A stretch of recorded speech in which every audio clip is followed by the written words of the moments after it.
You're terrible at cooking, James. Go freeze outside with your failed meal, she yelled, slamming the window shut and locking it. I hurried to the window, pleading for James to open it as I pounded on the glass. But he just smirked and closed the curtains. The cold started to creep in, and I began to shake. My body, warm just moments ago from the heater, was quickly losing its heat. What will happen if it stays this cold? Even my baby inside me. I was about to faint from the freezing cold when someone suddenly reached out to help. Are you okay? The next day, I came back home with him. James was outside, freezing naked. I was stunned at the sight, but Liam stepped forward. Isn't that what you said? If you can't cook properly, then freeze outside. Liam gave James a stern look and spoke in a cold tone. James, shivering in the yard, could barely muster a response. I'll call for an ambulance out of kindness. Emily, do you have anything to say to him before it arrives? I nodded and stepped closer to James. My name is Emily Smith. I'm 28 years old and stay at home.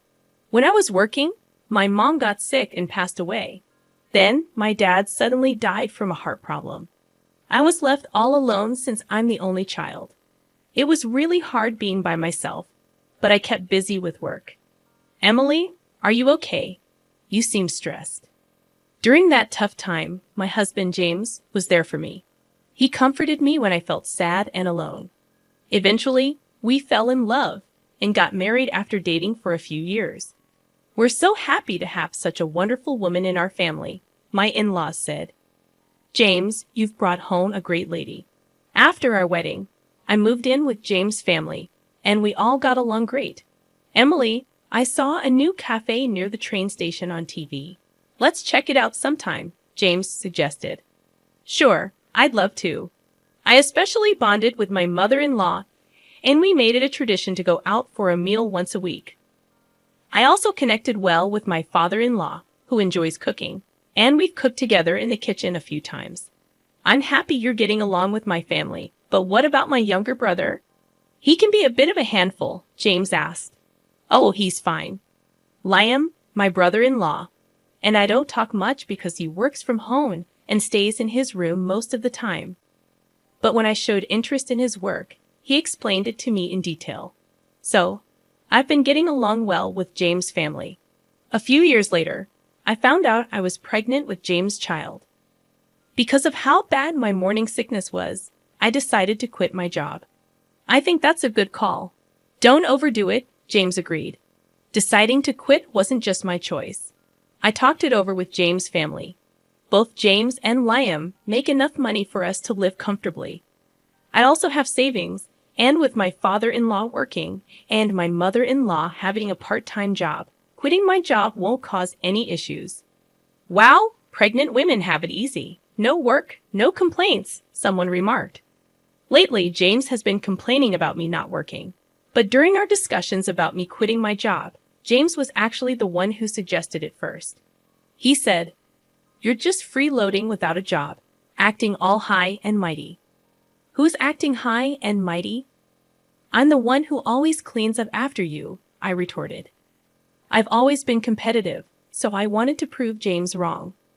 If you had a problem, you should have spoken up during our discussions.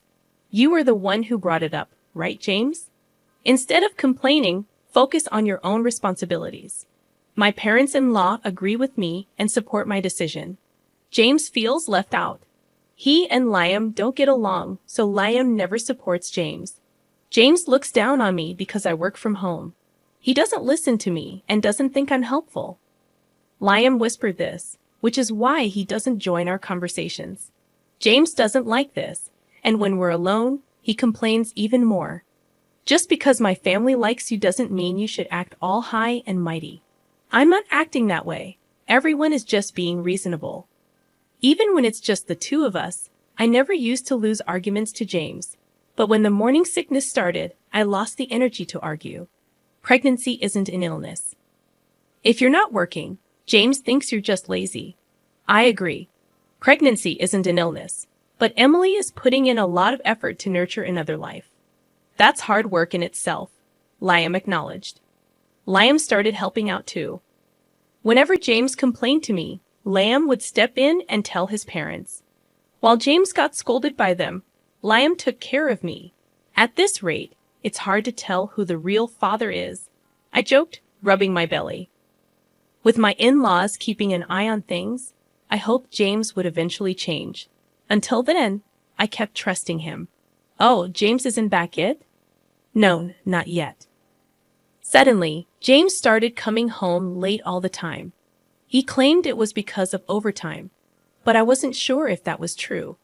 Even on his days off, he'd say he was working late or got called in unexpectedly and wouldn't come home at all. I began to suspect James was cheating, and so did his parents. We tried to gather evidence together, but it was tough to catch him in the act. He always seemed to be at the office, and we couldn't find any evidence of him seeing another woman. Well, we can't really know what's going on inside the company, his parents said. I asked one of his coworkers, but she said everything seemed normal. Hey, Emily, take it easy, she told me. My morning sickness got so bad that I couldn't do any housework. But my father-in-law cooked, my mother-in-law helped with other chores, and Liam pitched in, so everything was okay. You should be ashamed of yourself. Lying around all day, not doing any housework, even though you're a homemaker? Why are you even here? James, who had seen his parents doing chores, woke me up one night just to say that. When I looked upset, Liam replied, "That's rich coming from someone who's not pulling his weight as a husband. Every time you challenge me, even though I'm the eldest. Well, you're not exactly the role model type of brother. You've always been a bit of a know-it-all," Liam retorted. The argument between the brothers escalated, almost turning physical, before their parents stepped in to stop them. After hearing what happened, their parents scolded James, saying, "That's enough. Do whatever you want." "Wait, James, where are you going without talking to me?" James left without a word. "I'm really sorry about that. We'd apologize," their parents said to me in place of James, and the situation calmed down. However, James's behavior has been worsening, and something needs to be done soon. I was at a loss for what to do. Is everything okay? One Saturday, my in-laws had planned a trip for a local event. Despite arranging it beforehand, they were worried about leaving me alone due to James's recent behavior. "I'm concerned about leaving you," my mother-in-law said. "I'll be fine. My morning sickness has eased up a lot," I assured them. They left with concern, and around the same time, Liam had overnight commitments. "I'm sorry for leaving at this time," Liam said. "It's okay, take care," I replied. Not long after they left, Liam also departed. James was unusually at home that day, still asleep. Despite not feeling my best, I decided to get up and do things around the house. I didn't want to risk James's criticism if I stayed idle. Thankfully, my father-in-law had prepared plenty of dishes and stored them in the fridge. I started cleaning and doing laundry, taking it easy on myself. "Hey, breakfast!" James finally woke up close to noon, still looking grumpy with messy hair.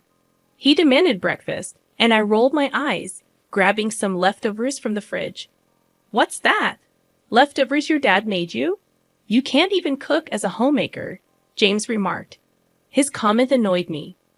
Why does he say things like this? Doesn't he realize I'm pregnant with his child? There's no excuse for his behavior. Sorry, but right now, my main job is taking care of our baby. Household chores can wait. How dare you talk to your husband like that? James shouted at me, but then Liam barged in, breaking the tension. I could hear them arguing loudly outside. "You stay out of this." James snapped at Liam before storming off to his room, muttering angrily. As expected, James made a racket and then left the house. Liam let out a heavy sigh. "You okay?" Liam asked as he entered the room. "Yeah, what brings you here?" I replied. "I just came to pick up something I forgot," Liam explained, looking at me with concern. I chuckled, noticing how much he resembled his mother. "It's all right, go ahead. Don't worry about me," I assured him. "Okay then, I'll head out," Liam said, hesitating for a moment before leaving.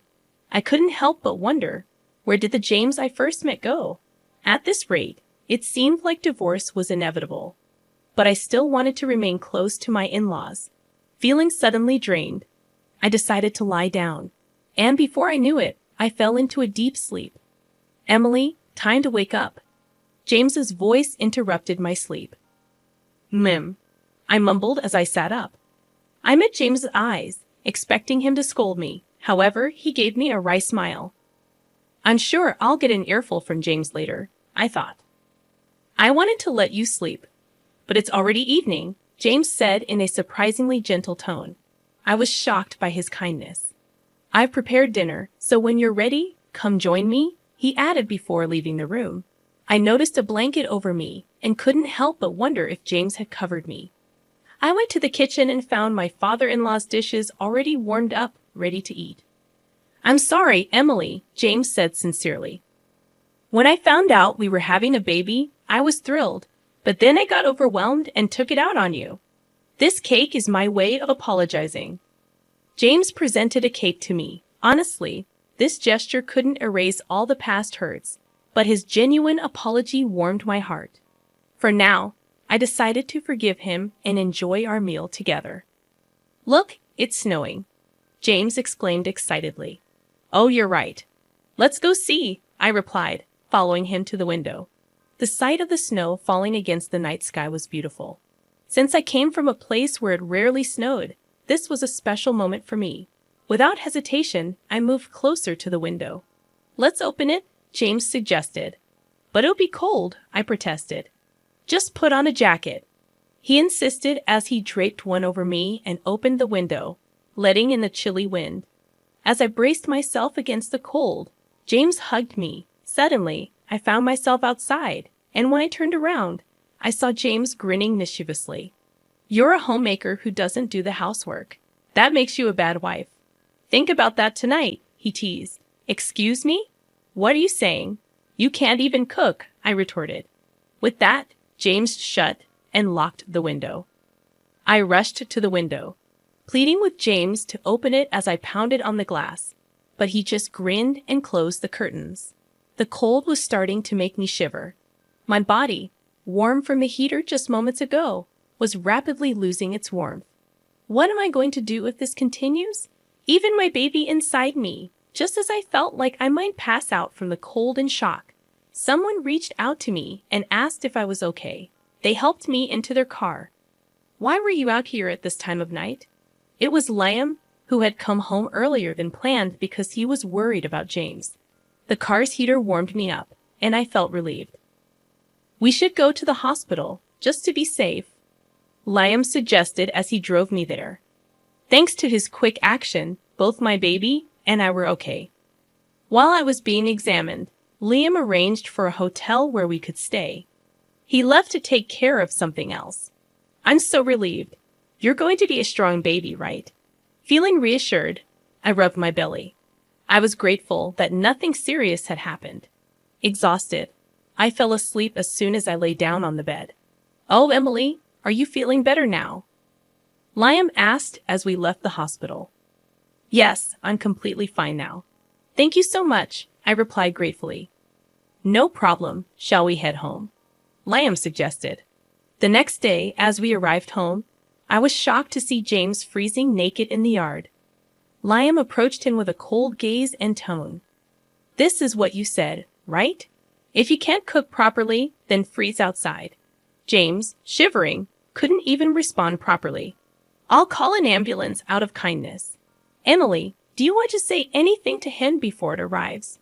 Liam asked me. Nodding, I stepped closer to James. It's because of you that our baby was almost in danger. I will never forgive you. Just wait, I told him firmly. James was taken to the hospital. Later, I asked Liam what happened last night after he dropped me off at the hotel. Liam returned home alone and found James sleeping in the living room, naked with another woman who seemed to be his mistress. James had brought her home, thinking we wouldn't be there, and with me locked out, he seemed confident. Liam, furious, threw James out of the house in his birthday suit, telling him to think about his actions. Then Liam interrogated the shocked mistress, gathered evidence, and sent her back to her place. It turned out she had a family too. By the time Liam informed them of everything, dawn was approaching. He took a short nap in the car, and then came to pick me up. That's how everything unfolded. I've talked to my parents. They said they're coming home today, Liam told me with a gentle smile, staying by my side until they returned. It's going to be okay now, Liam. Thank you so much, I said gratefully. Nah, I just did what needed to be done. Thanks to him, I could feel safe at home, Liam replied. I'm so sorry, that idiot. I can't apologize enough. James immediately apologized upon their return and faced their wrath. James was forced to pay child support, and it was decided that he would be kicked out. I'm so sorry. It was just a mistake, Emily. I truly love only you, James pleaded, but I ignored him. I wish he'd stop treating me like a fool, I thought to myself. Suddenly, James became aggressive, raising his hand at me. Enough is enough, my Dan's son. Liam intervened, grabbing and twisting James's arm. With the help of my father-in-law, James was easily overpowered, and I felt relieved. I really just lost my mind for a moment. Emily, James said remorsefully as he was thrown out by the two men, while I was comforted by my mother-in-law. He was pathetic until the very end, I thought to myself. As for James, that's all I ever thought. By the way, Liam's pretty strong, isn't he? Considering what just happened and how he tossed a full-grown man outside, Emily remarked. Oh yeah, he used to do combat sports back in the day. I wouldn't recommend trying that move on just anyone though, Liam said with a smile. Emily felt a flutter in her heart at his smile, and her mother-in-law laughed upon noticing. With such good looks and strength, it's surprising he doesn't have a girlfriend, her mother-in-law teased. Liam bashfully looked away, which Emily found endearing. From then on, Emily decided to stay and be cared for in her in-laws' home since she had no other family or reliable person to turn to. If you'd allow, I'd love to hold your baby, her mother-in-law said. Of course, any time, Emily replied. Right now, the four of us are eagerly awaiting the birth of my precious baby, Emily thought to herself. Talking to Liam, Emily found out that James the Fair was with a junior from his office. No wonder she wouldn't spill the beans when asked, Emily thought. The two of them were sneaking around and getting cozy at various spots. Once I reported it to the junior's husband, he did a thorough investigation. With that evidence, my divorce process went smoothly. Both of them got fired for fooling around during work hours and for claiming their dates as business expenses, Emily recounted. Thank you for all the help, Emily said to Liam. Well, it's only natural to want to help someone you love, right? Liam replied, his face turning beet red. Wait, what? Emily was surprised, and both of them blushed. Then Emily found out that Liam had feelings for her for a long time. I always thought I should hide these feelings, Liam confessed. I never imagined he felt that way about me, Emily thought. Honestly, I'm not ready to be in a relationship like that right now, Emily said. I understand, but if you can wait a bit, I want to explore these feelings, Liam said. Emily smiled, and Liam smiled back happily. I'm going to do everything I can to make you see how much I care, Liam declared. Okay, I'll be ready for that, Emily replied.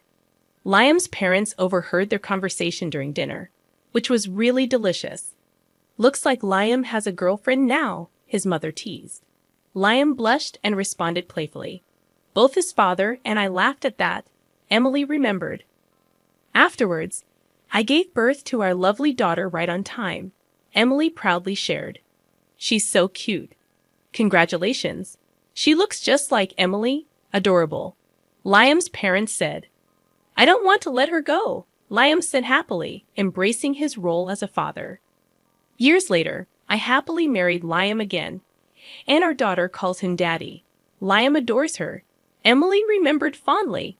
I think our next child will be a boy, Liam guessed. Yeah, that would be cool if he's like me. But having a boy who looks like you would be awesome too, Liam added. I'm pregnant with our second child now. Our daughter is thrilled about becoming a big sister, Emily said happily. We're all thinking of names together. It seems like our daughter's suggestion might win, Emily laughed. I'm going to make Emily our daughter and the new baby happy, Liam promised. Don't forget about yourself in that promise, Emily said with a smile. We're planning to live happily ever after, all 6 of us together, having fun and getting along. That's our plan, Emily concluded. We can't wait to go out together as a family once the new baby arrives.